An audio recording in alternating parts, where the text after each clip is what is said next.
Ayon kay Coach Tim Cone ay malaki na ang na-improve ng Philippine basketball simula pa noong siya ay mag-coach noong dekada 80. And not just the gameplay, gayon din ang mga talent and skills, and particular sa mga players na nasa kanyang core team.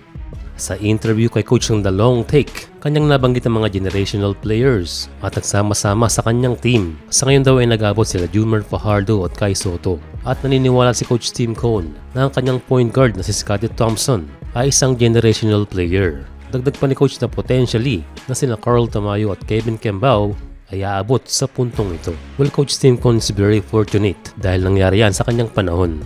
Pero may tinuturo ang isang foreign sports analyst na dahilan ng pag-angat ng Pilipinas at Japan basketball.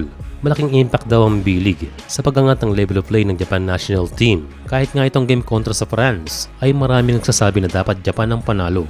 No doubt na ang kanilang national team ay naging mabilis talaga ang improvement dahil sa training sa B-League. Sa kabilang banda ay kung maaalala daw ang surprise win ng Gilas Pilipinas sa FIBA OQT na kung saan ay tinalo ang Latvia. Ang performance na ito ng Pilipinas at ang pagmamayagpag ng Japan ay malaking impact dahil ang dalawang bansa ay sumasabay na sa mga European teams. Isang bagay daw na bihirang mangyari sa nakalipas na 40 to 50 years. At kung titignan daw na ang mga key players ng Japan at Pilipinas ay mga active players sa Japan B-League. Nandiyan sila Kawamura, Togashi, Hejima, Josh Hawkinson at marami pang iba. And sa Pilipinas naman ay nabanggit sila Dwight Ramos, Kai Soto at Carl Tamayo. Well, lahat daw ng success ay dahil din sa mataas na goal ng B-League na maging Asian version ng NBA. And kasama rin sa success ay ang pag-absorb ng Japan B-League sa mga mahuhusay na Asian talents. So nag-benefit talaga ang Japan dahil sa better competition at malinaw din daw na nag-benefit din ng Philippine basketball. Sa B-League daw ay nagkaroon ng competitive environment, nagkaroon ng mahuhusay na import, at siyempre kasama ang mga coaches na nagpa-improve sa taktika at strategy ng level of play sa Japan B-League.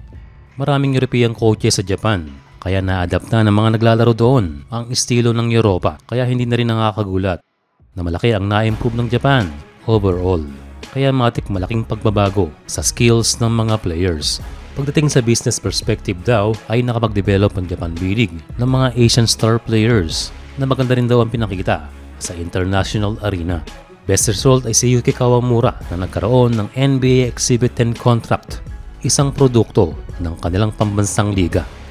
Well, sa ngayon daw ay nakikita na ang plano ng B-League na magkaroon ng at least 5 NBA players by 2030.